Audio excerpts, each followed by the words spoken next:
Hello students, welcome to the online class of DLED English 4th semester.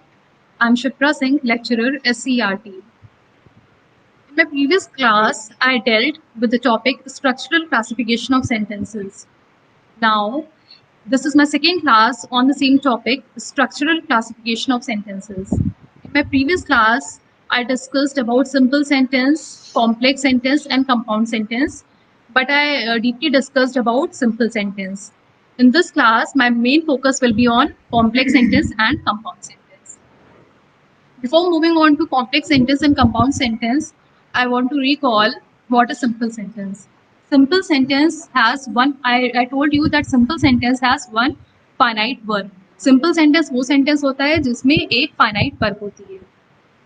Now in today's class, I will discuss about complex sentence and compound sentence.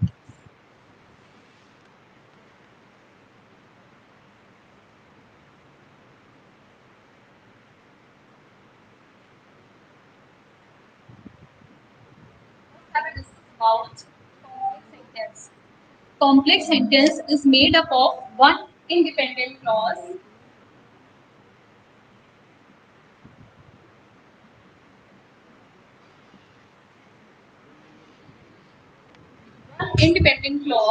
plus one or more dependent clause.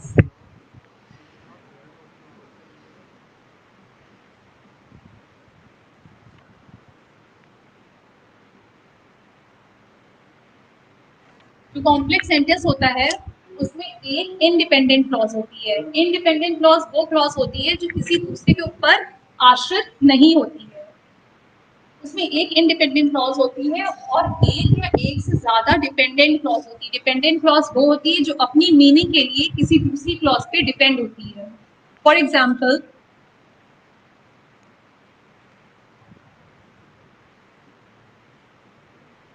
every teacher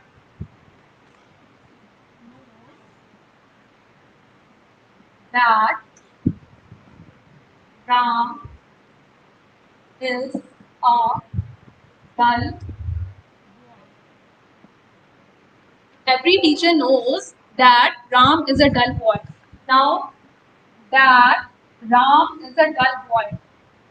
तो that Ram is a dull boy है, ये है dependent clause. क्योंकि अगर आप इतना छुपा देंगे, अब देखिए that Ram is a dull boy, तो इसका कोई मीनिंग नहीं निकल के आ रहा है क्योंकि ये वाली क्लॉज अपनी मीनिंग के लिए इसके ऊपर डिपेंड है. तो कॉम्प्लेक्स सेंटेंस वो होता है जिसमें एक इंडिपेंडेंट क्लॉज होती है. एवरी टीचर नोज एक इंडिपेंडेंट क्लॉज है प्लस वन और more dependent clause. That Ram is a dull boy, ये अपनी मीनिंग के लिए इस वाली क्लॉज पर डिपेंड है. तो ये कॉम्प्लेक्स सेंटेंस होगा. Now I will move on to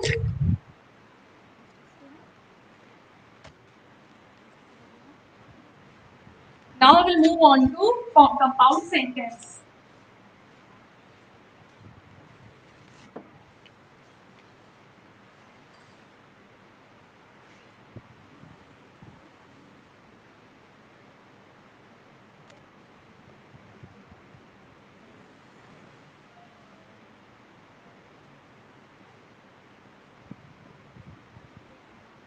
Compound sentence joins two independent clauses.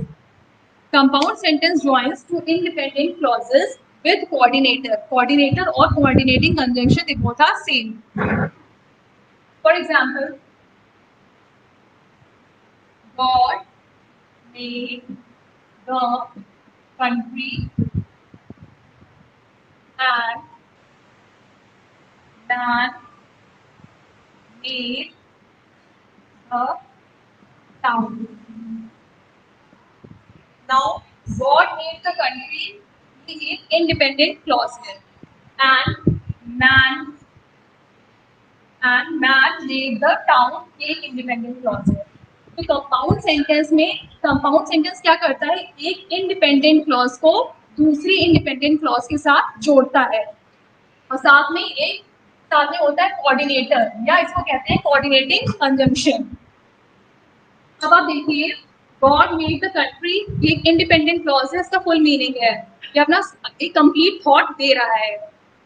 Man made the town, ये भी अपना पूरा ही कंप्लीट थॉट दे रहा है, ये अपनी मीनिंग के लिए इसके ऊपर डिपेंड नहीं करता है। हमने सबऑर्डिनेट हमने कॉम्प्लेक्स सेंटेंस में देखा था कि उसकी इंडिपेंडेंट जो उसकी डिपेंडेंट क्लॉज थी वो अपनी मीनिंग के लिए इंडिपेंडेंट क्लॉज के ऊपर डिपेंड थी, लेकिन यहाँ पर क्या होता है, यहाँ पे दोनों क्लॉजेस इंडिपेंडेंट हैं, ये अपनी मीनिंग के लिए इसके ऊपर डिपेंड नहीं कर रहा है, इसलिए ये कंपाउंड सेंटेंस है और ये एक कोऑर्डिनेटर एंड के साथ जुड़ा हुआ है।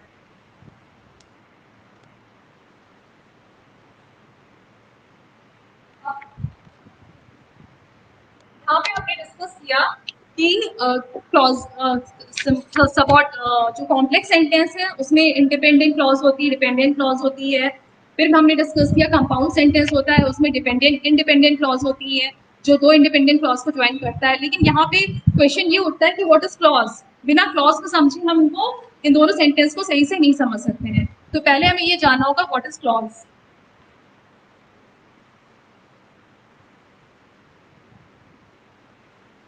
क्लॉज होती है, it is group of words, ये वर्ड्स का ग्रुप होता है जिसमें एटलीस्ट एक वर्ब और एक सब्जेक्ट होता है। One verb and at least one verb and one subject. हमने डिपेंडेंट क्लॉज के बारे में सुना, डिस्कस किया, इंडिपेंडेंट क्लॉज के ऊपर डिस्कस किया, लेकिन ये जानना जरूरी है कि क्लॉज क्या होता है। क्लॉज वर्ड्स का ऐसा समूह होता है, शब्दों का ऐसा समूह होता है जिसमें कम से कम एक वर्ब और एक सब्जेक्ट होना जरूरी है। हम इसे एग्जाम्पल से समझेंगे। People who place their bets are trusted. People who pay their debts are trusted. People who pay their debts are trusted. ये एक क्लॉज है। अब आप देखिए इसमें एक सब्जेक्ट भी आ रहा है और वर्ब, एक सब्जेक्ट भी आ रहा है और इसमें वर्ब भी आ रहा है। तो क्लॉज क्या होता है, क्लॉज जो होता है वो होता है कई वर्ड्स का एक ग्रुप, ग्रुप ऑफ वर्ड्स। देखिए कई सारे वर्ड्स है, उसका एक ग्रुप है, कई सारे वर्ड्स है, उसका एक ग्रुप है जिसमें एक वर्ब, इसमें एक वर्ब आ रहा है वो जो कि पीपल को डिनोट कर रहा है, सॉरी एक सब्जेक्ट आ रहा है जो पीपल को डिनोट कर रहा है और वर्ब भी आ रहा है। तो क्लॉज क्या होता है, clause the collection of words that contain at least one subject and one verb. इसको दूसरे एग्जांपल समझते हैं। She cried because her glass was broken. She cried because her glass was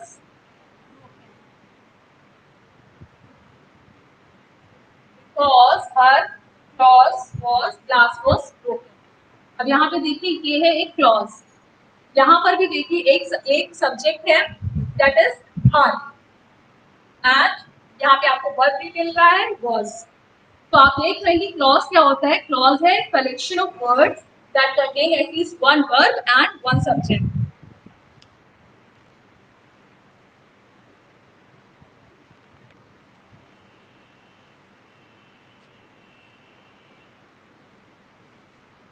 अब देखिए यहाँ पे क्लॉजेस के भी कई पार्ट होते हैं, जैसे प्रिंसिपल क्लॉज,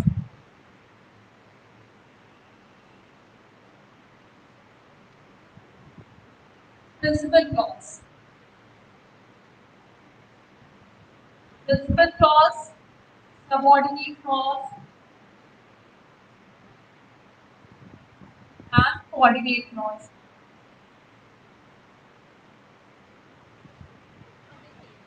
क्लॉज को हम तीन पार्ट्स में डिवाइड कर सकते हैं, principal clause, subordinate clause and coordinate clause. पहले हम देखेंगे कि प्रिंसिपल क्लॉज क्या होता है। Principal clause is principal clause is independent clause.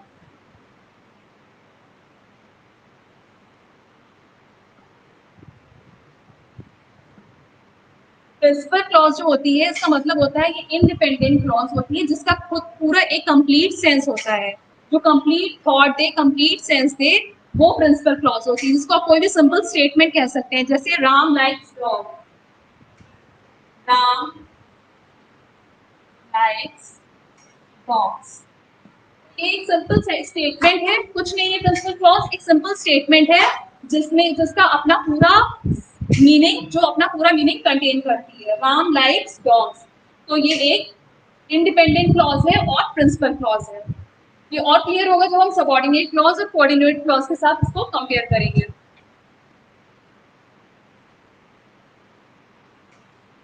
अब हम देखते हैं सबऑर्डिनेट क्लॉज क्या होता है। सबऑर्डिनेट क्लॉज होती है इसलिए ये होती है it means dependent clause.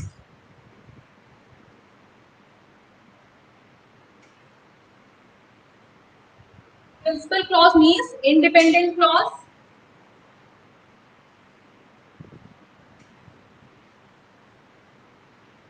Subordinate clause means dependent clause.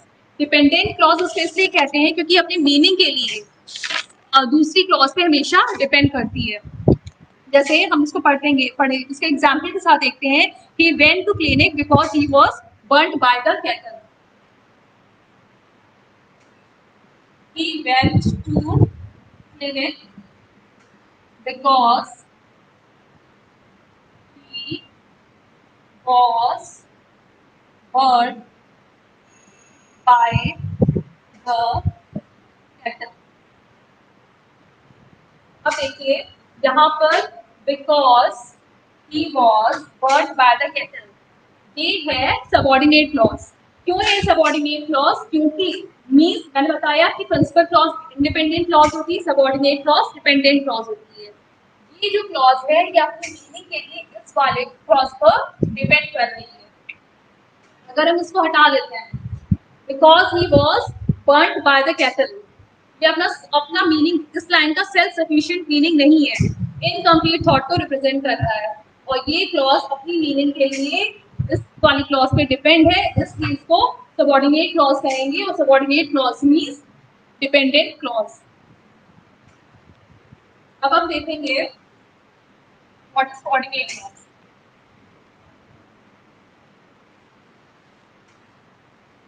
Coordinate clause होती है dependent clause.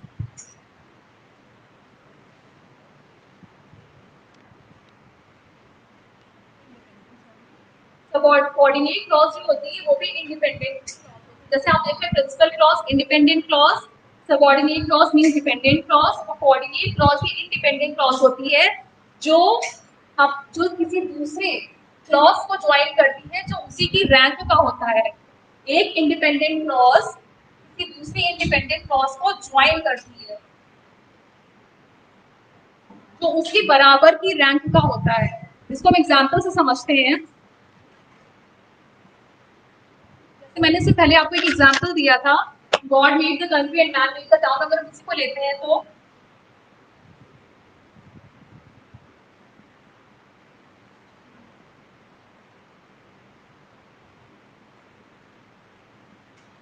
Man made the town,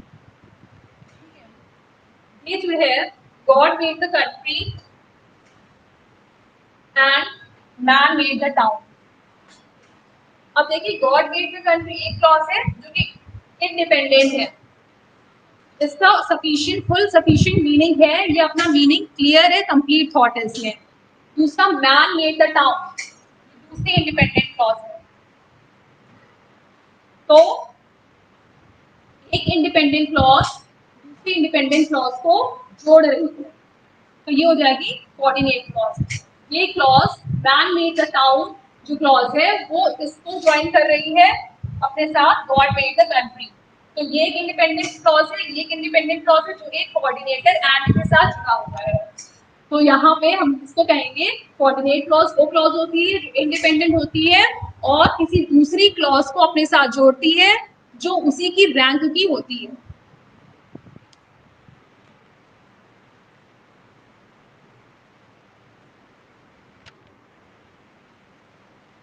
अब हम देखेंगे सबऑर्डिनेट क्लॉज को कि कितने टाइप्स।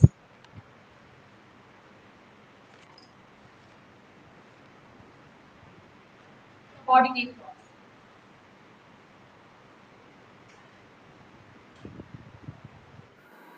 सबसे पहले नए वीडियो को देखने के लिए आप हमारे चैनल को सब्सक्राइब करें और बेल आइकन को प्रेस करें, जिससे कि जब भी मैं नया वीडियो अपलोड करूं तो आपको उसका नोटिफिकेशन मिल जाए।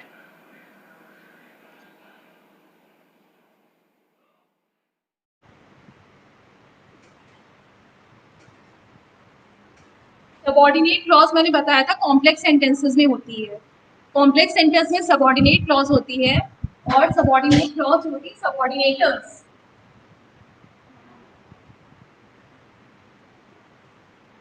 सबऑर्डिनेटर्स के थ्रू जुड़ी रहती है, या इनको सबऑर्डिनेट कंजंक्शन भी बोलते हैं।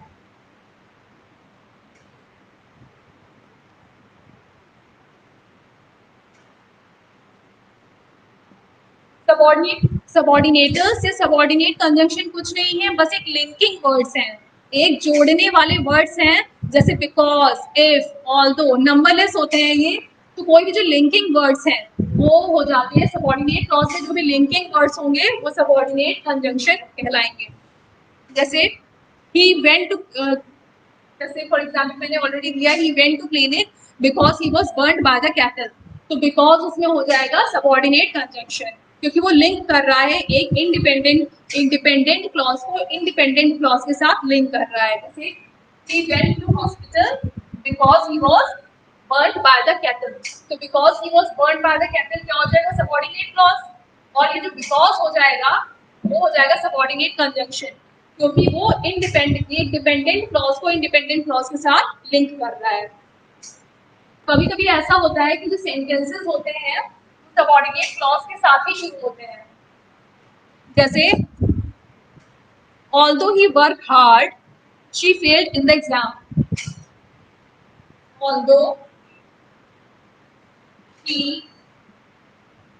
worked hard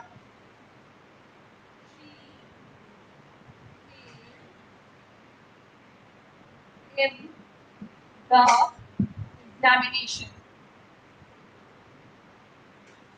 ओके, अब आप देख रहे हैं इस वाले सेंटेंस में जो सबऑर्डिनेट क्लॉज है वो सेंटेंस को बिगिन कर रहा है। ये सबऑर्डिनेट क्लॉज है, she failed in the examination, ये एक होगी इंडिपेंडेंट क्लॉज, ये अपनी मीनिंग के लिए किसी के ऊपर डिपेंड नहीं है। लेकिन ऑल्दो शी वर्कड हार्ड, ये अपनी मीनिंग के लिए इसके ऊपर डिपेंड है। तो ये हो जाएगा कॉम्प्लेक्स सेंटेंस। कॉम्प्लेक्स सेंटेंस में ये कॉम्प्लेक्स सेंटेंस की ये हो जाएगी सबऑर्डिनेट क्लॉज। अब हम देख रहे हैं इस सेंटेंस में जो शुरू हो रहा है वो सबऑर्डिनेट क्लॉज से शुरू हो रहा है। जब सबऑर्डिनेट क्लॉज से कोई सेंटेंस शुरू होता है तो हम उसको कॉमा के साथ उसकी जो मेन क्लॉज होती है उससे अलग करते हैं। तो हमेशा अगर हम ये लिखते हैं she failed in the examination although she worked hard, तो हमें यहाँ कॉमा की कोई जरूरत नहीं थी, लेकिन यहाँ पर हमने कॉमा इसलिए लगाया क्योंकि ये सबऑर्डिनेट क्लॉज के साथ ये सेंटेंस शुरू हो रहा है।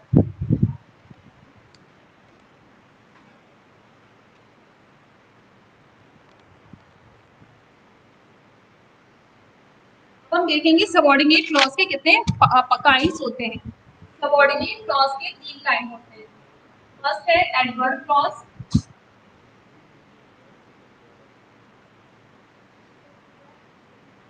Second is adjective clause,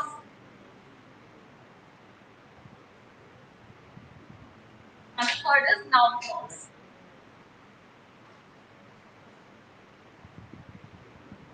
adverb subordinate clause के 3 काइंड्स होते हैं। एडवर्ब क्लॉज,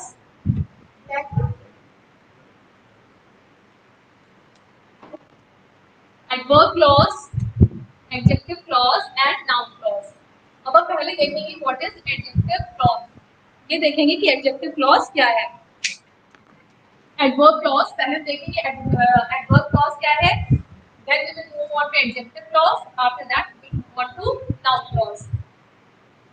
एडवर्ब क्लॉज क्या होती है, जब सबऑर्डिनेट क्लॉज किसी सेंटेंस में एडवर्ब का काम करती है। जब कोई भी सबऑर्डिनेट क्लॉज किसी भी सेंटेंस में एडवर्ब का काम करती है तो हम उसे कहेंगे एडवर्ब क्लॉज। जैसे एग्जांपल है I admire you because you are honest. I admire you because you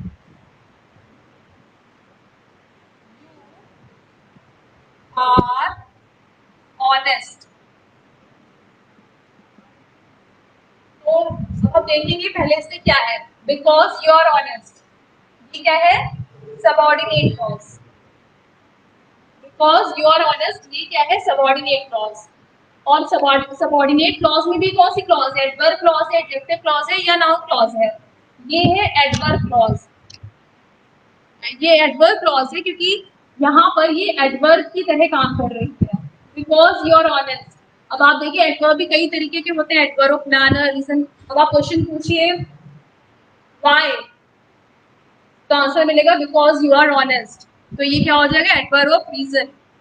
okay, तो ये हो जाएगा I admire you because you are honest. अगर आपसे कोई पूछे बिकॉज यू आर ऑनेस्ट कौन सी क्लॉज है, तो आप ये कहेंगे ये एडवर्ब क्लॉज है.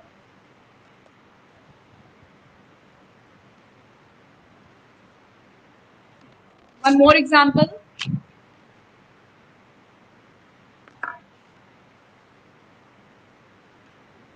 Give me a call when you reach home. Give me a call when you reach home. अब when you reach home क्या हो जाएगी? When you reach home हो जाएगी सबॉर्डिनेट क्लॉज. और सबॉर्डिनेट क्लॉज में भी कौन सी क्लॉज होगी? Adverb clause. क्यों? क्योंकि ये डिनोट कर रहा है टाइम को. When means adverb of time. तो एडवर्ब भी देखिए, एडवर्ब जाना बहुत जरूरी है क्योंकि एडवर्ब के ही बेसिस पे सारे क्लॉजेस, ये एडवर्ब क्लॉज डिसाइड होगी. क्योंकि अगर आपको एडवर्ब की नॉलेज नहीं होगी तो आप क्लॉज नहीं पता कर पाएंगे कौन सी क्लॉज है ये. तो ये हो जाएगा adverb of time. Give me a call when you reach home. One more example. We need to find the bar where they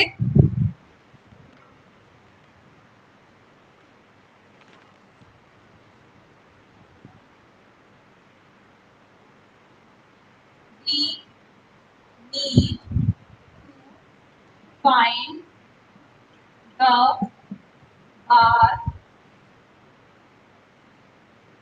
where they asked us to wait. They asked us to wait. We need to find the bar where they asked us to wait. अब ये हो जाएगा where they asked us to wait. ये कौन सी clause है? Adverb clause है. क्यों? क्योंकि यहाँ पे where से अगर हम जानते हैं कि where का आंसर क्या मिलेगा. where क्या है? Adverb of place. कहाँ पर? जहां पर उन्होंने हमसे रुकने के लिए कहा था. Okay, where they asked us to wait, जहां पर उन्होंने हमसे रुकने के लिए कहा था. तो ये क्या हो जाएगी? Adverb clause.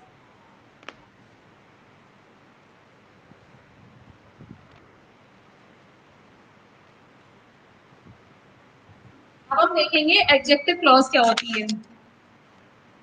जब सबऑर्डिनेट क्लॉज एडजेक्टिव की तरह काम करती है, जब सबऑर्डिनेट क्लॉज एडजेक्टिव की तरह काम करती है तो हम उसे कहते हैं adjective clause. Call the man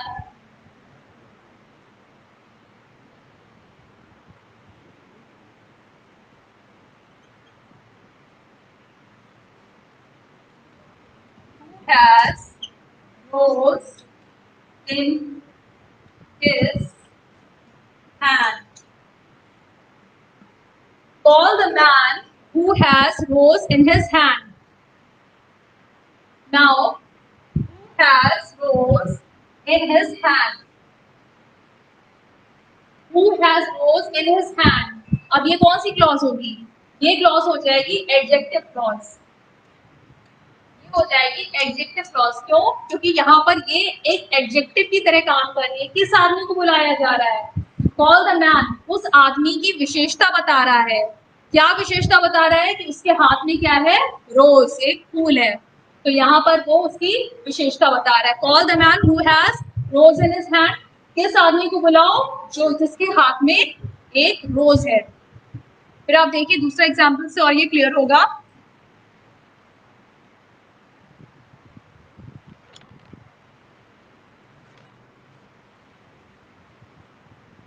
I know the man whose father served in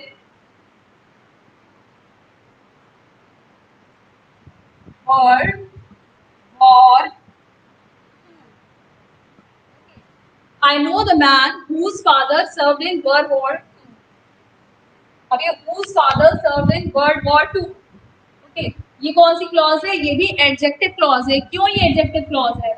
क्योंकि आई नो द मैन, मैं उस आदमी को जानता हूँ जिसके फादर ने वर्ल्ड वॉर 2 में अपनी सर्विस दी थी। तो कौन से उस मैन की क्या विशेषता है? क्यों ये एडजेक्टिव है? उस मैन की ये विशेषता है कि उसके फादर ने वर्ल्ड वॉर 2 में अपनी सर्विस दी थी। तो ये whose father served in World War 2 ये हो जाएगी एडजेक्टिव क्लॉज। देखिए जो एडजेक्टिव क्लॉज होती है, I think I should give one more example.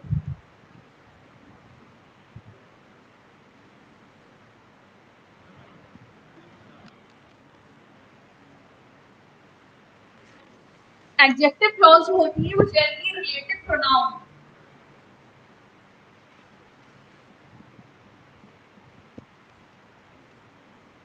Relative pronoun से जनरली शुरू होती है, जैसे हु,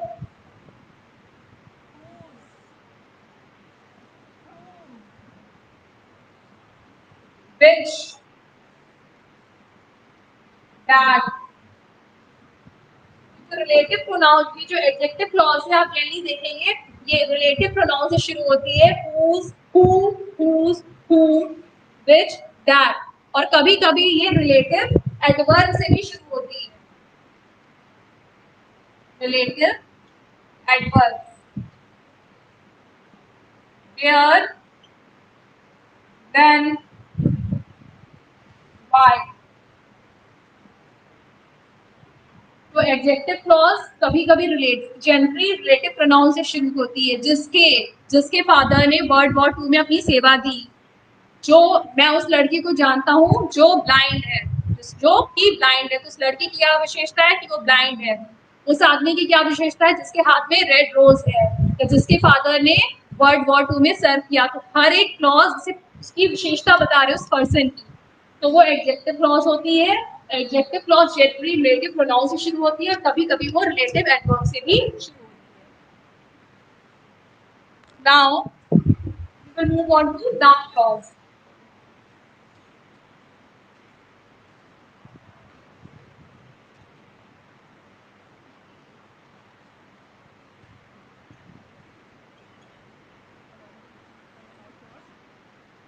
नाउन क्लॉज वो क्लॉज होती है जो कि सेंटेंस में किसका काम करती है? नाउन का काम करती है। जब सबऑर्डिनेट क्लॉज सेंटेंस में नाउन का काम करती है तो वो नाउन क्लॉज कहलाती है। जैसे I understand why it was necessary. I understand why it was necessary. The second example, your success depends on how you work. Your success depends on how you work. Another example, I understand why it was necessary. Have you written it? It appears that Ram will not come today.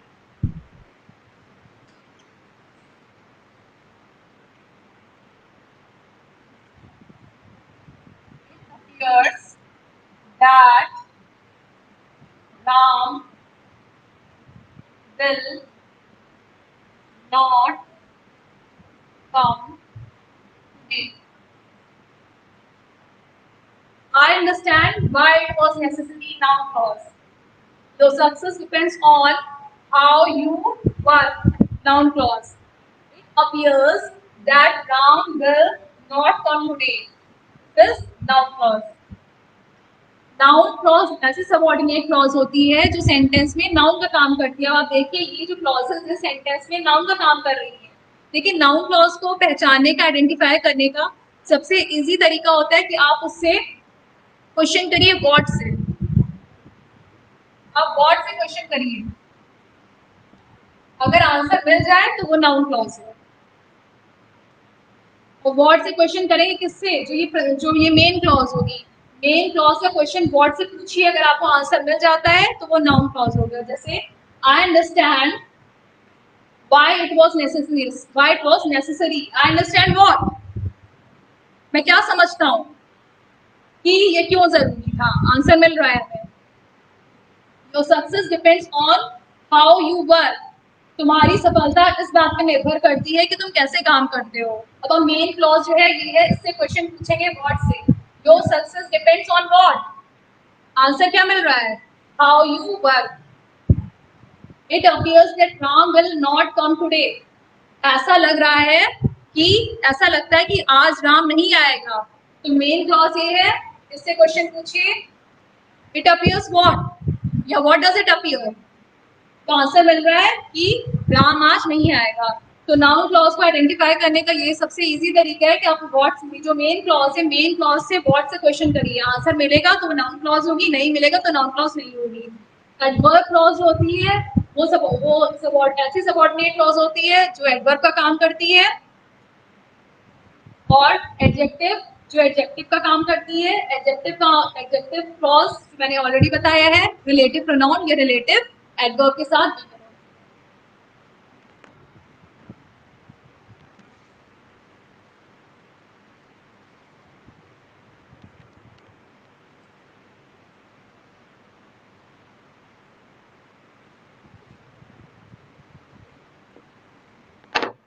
Now,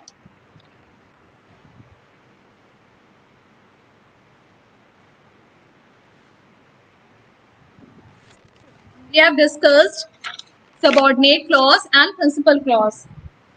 We have discussed subordinate clause and principal clause, subordinate clause, its kinds like noun clause, adjective clause, and adverb clause.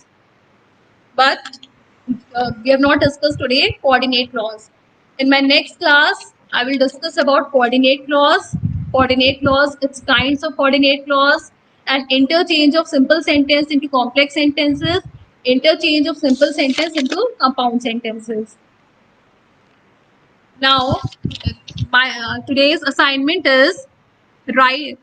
You have to write up. आपको एक write up लिखना होगा complex sentence और compound sentence पर, जिसमें आप complex sentence क्या होता है, उसके कॉम्प्लेक्स सेंटेंस में कौन सी क्लॉज का यूज होता है, कंपाउंड सेंटेंस क्या होता है, उसमें किन क्लॉजेस का यूज होता है, उसकी एक डिटेल स्टडी आप उसमें उस राइट अप में लिखेंगे। I think you all have enjoyed this class. Thank you.